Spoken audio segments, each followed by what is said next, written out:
Hello students, good morning all of you. आज मैं class 3 के लिए हिंदी लैंग्वेज में व्याकरण में चैप्टर 7 वचन की एक्सरसाइज को कराने जा रही हूँ बच्चों। इससे पहले हम लोगों ने वचन पाठ को पढ़ा और इसमें वचन के बारे में जो कुछ भी विस्तार से दिया गया है आप सब ने भी जाना, उसे समझा। वचन किसे कहते हैं, वचन के कितने भेद होते हैं, वचन के भेदों की परिभाषा, उनके उदाहरण और एक वचन से बहुवचन बनाना। तो आज हम लोग इसके कुछ प्रश्न उत्तर पर और इसके कुछ एक्सरसाइज पर आएंगे। तो सबसे पहले आप यहाँ देख सकते हो कि कुछ प्रश्न दिए गए हैं। प्रश्न इस प्रकार है कि वचन किसे कहते हैं। पहला प्रश्न है, वचन किसे कहते हैं, उदाहरण देना है। आपको ये प्रश्न दिया जाएगा कि अगर वचन किसे कहते हैं उदाहरण दीजिए। तो आपका उत्तर होगा, शब्द के जिस रूप से उसके एक या अनेक संख्या के होने का बोध हो उसे वचन कहते हैं। उत्तर क्या होगा? शब्द के जिस रूप से उसके एक या अनेक संख्या के होने का बोध हो उसे वचन कहते हैं।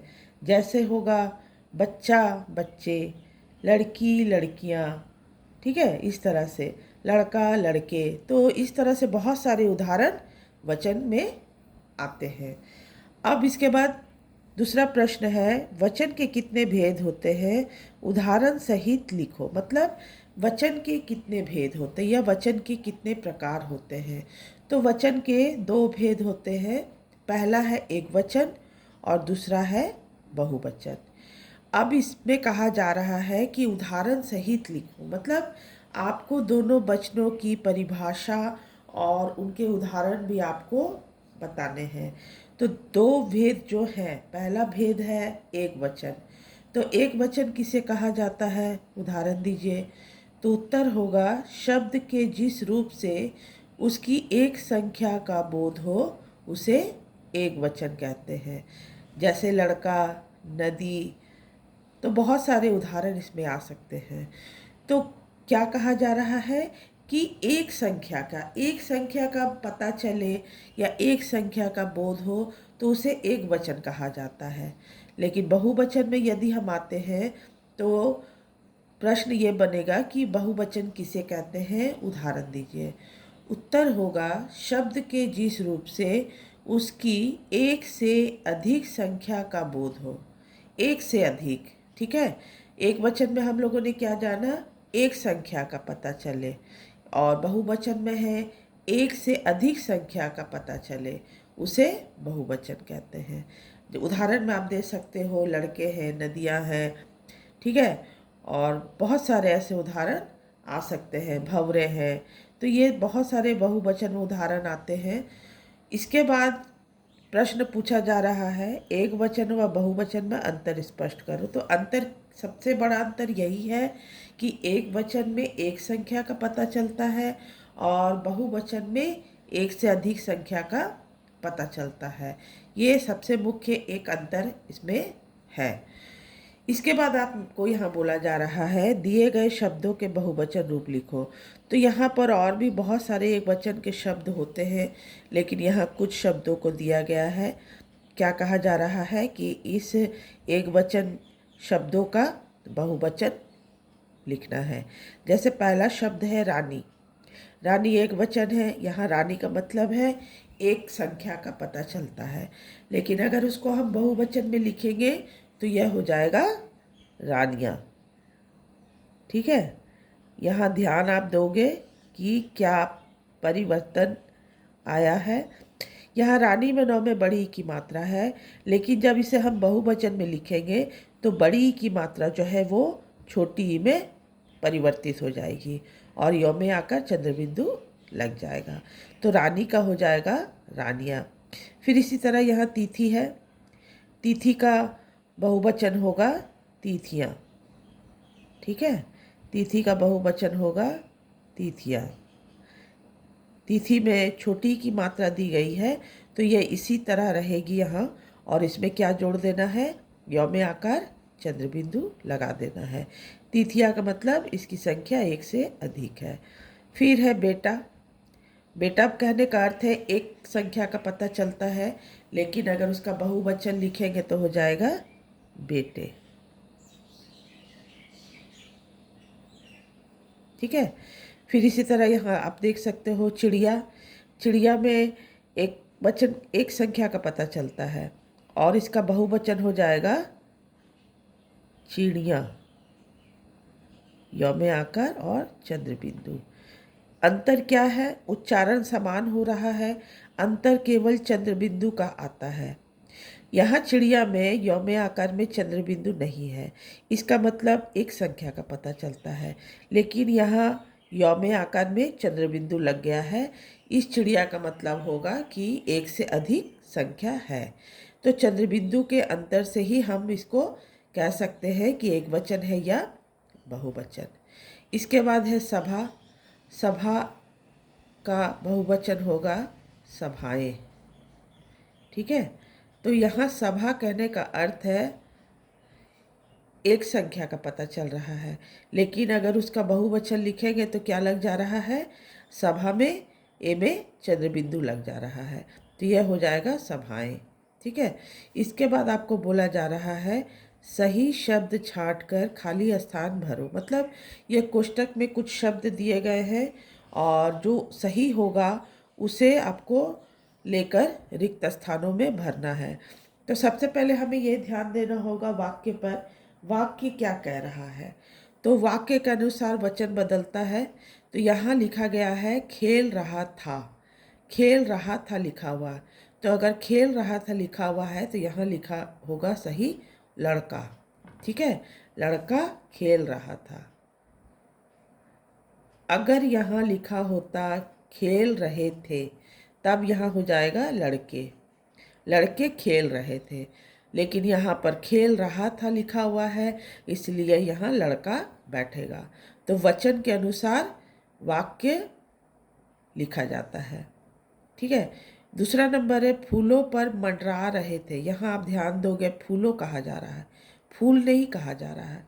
फूलों पर मंडरा रहे थे तो क्या होगा? भंवरे। ठीक है। फूलों पर भंवरे मंडरा रहे थे। अगर यहाँ फूल लिखा होता तो फूल पर मंडरा रहा था तो यहाँ हो जाएगा भंवरा।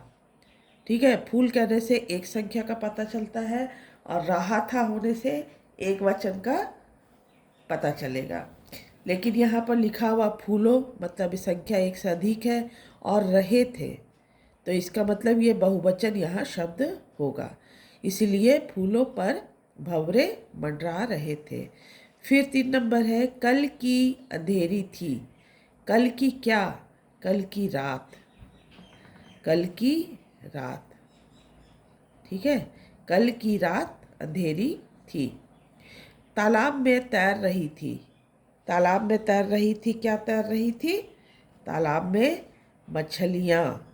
मछलियाँ क्यों होगा? क्योंकि तालाब में एक मछली नहीं होती है, तालाब में बहुत सारी मछलियाँ होती हैं, इसलिए यहाँ बहुवचन लिखेंगे। तालाब में मछलियाँ तैर रही थी। ठीक है। 5 नंबर है महानगरों में साफ सुथरी रहती है। यहाँ आप ध्यान दोगे कि महानगरों बोला जा रहा है, महानगर नहीं कहा जा रहा है। तो नगरों कहने से बहुत सारे महानगर इसके अंदर आएंगे। इसकी संख्या एक से अधिक है। अगर संख्या एक से अधिक होगी तो यहाँ भी आपका बहुवचन का प्रयोग किया जाएगा। तो महानगरों में सड़कें, सही उत्तर क्या होगा? सड़कें। ठीक है। तो महानगरों में सड़कें साफ सुथरी रहती है, इस तरह से। तो आपको वाक्य पर ध्यान देना है, वाक्य में क्या कहा जा रहा है और उसके अनुसार ही आपका एक वचन शब्द या बहुवचन शब्द उसमें बैठेगा। इसके बाद है दिए गए कथनों में सही के सामने सही और गलत के सामने गलत का चिन्ह लगाना है। पहला प्रश्न है भाववाचक संज्ञा शब्द सदैव एक वचन में प्रयुक्त होते हैं।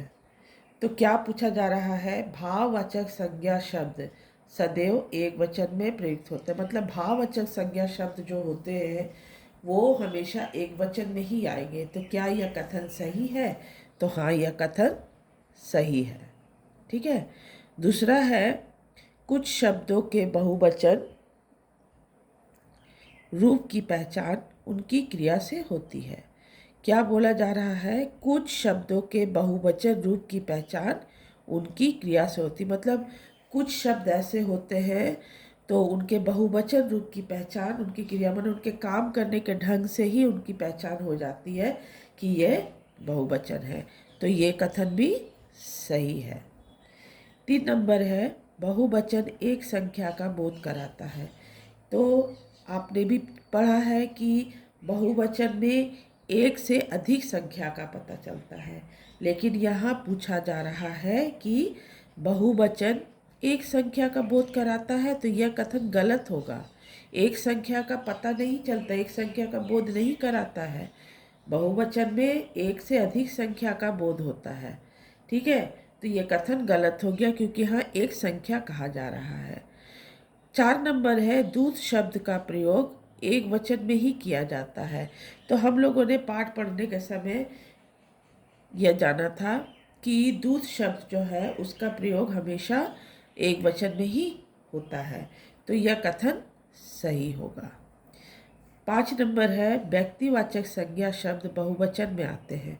क्या यह कथन सही है?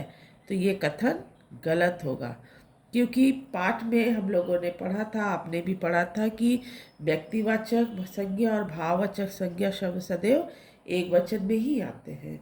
तो यहाँ पूछा जा रहा है, व्यक्तिवाचक संज्ञा शब्द बहुवचन में आते हैं, तो ये गलत होगा। ठीक है बच्चों।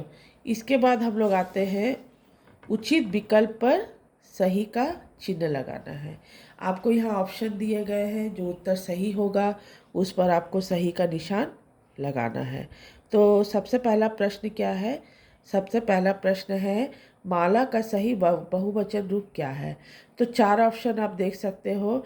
यहाँ है मालाएं, मलाएं, मालाएं और मालें। तो यहाँ आप देखो कि माला का जो बहुवचन होता है उसमें क्या यहाँ पर ए में चंद्र बिंदु नहीं है, ये नहीं होगा। यहाँ पर मौ में आकार नहीं है, ये भी नहीं होगा। यहाँ क्या है, मौ में आकार है, लौ में आकार, ए में चंद्र बिंदु, तो ये सही होगा। और यहाँ क्या है, मौ में आकार है लेकिन लौ में आकार नहीं है, तो ये गलत है क्योंकि मालाएं जो होता है उसमें मौ में आकार, लौ में आकार, ए में चंद्र बिंदु होता है। तो ये जो यहाँ उत्तर है ये सही होगा, बाकी ये तीनों गलत है। क्यों गलत है? आप देखो, हर शब्द में कुछ न कुछ मात्रा जो है वो नहीं दिया गया है। ठीक है। 2 नंबर है, चिड़िया का सही बहुवचन रूप क्या है? तो पाठ में आप लोगों ने जाना था कि चिड़िया का बहुवचन रूप में हम लोग चंद्रबिंदु से उसकी पहचान करते हैं। तो आप यहाँ देखो क्या लिखा गया है, चौ में छोटी की मात्रा, ड़ में छोटी, य में आकर चंद्रबिंदु। तो ये जो यहाँ शब्द चिड़िया का दिया गया है ये सही होगा। ठीक है। इसके बाद यहाँ देखो क्या है, चौ में छोटी, ड़ में छोटी, य में आकार, लेकिन यहाँ चंद्रबिंदु नहीं है, तो ये गलत होगा।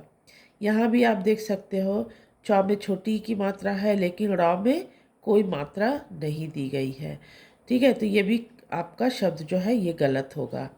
फिर यहाँ भी है, चिड़िया में आप देख सकते हो, चौ में छोटी की मात्रा लेकिन यहाँ ड़ नहीं है, यहाँ लिखा हुआ ड, डमरू वाला ड लिखा हुआ है, तो ये तो गलत होगा। सही उत्तर क्या है? सही उत्तर यहाँ होगा।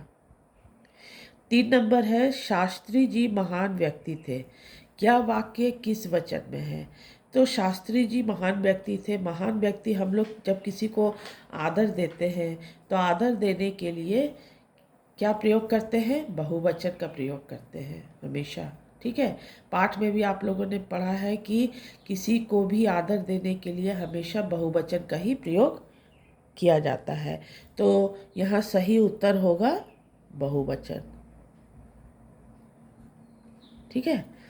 4 नंबर है, तितलियाँ का सही एक वचन रूप क्या होगा। तितलियाँ बहुवचन यहाँ दिया गया है, इसका एक वचन पूछा जा रहा है तो तितली होगा। लेकिन यहाँ जो तितली दिया गया है तो में बड़ी की मात्रा है और ये शब्द जो है ये गलत हो जाएगा, क्योंकि तितली में तो में बड़ी की मात्रा नहीं होता है। यहाँ भी आप देख सकते हो तो में छोटी की मात्रा तो और लौ में छोटी की मात्रा, तो लौ में छोटी नहीं होगा, ये भी गलत होगा।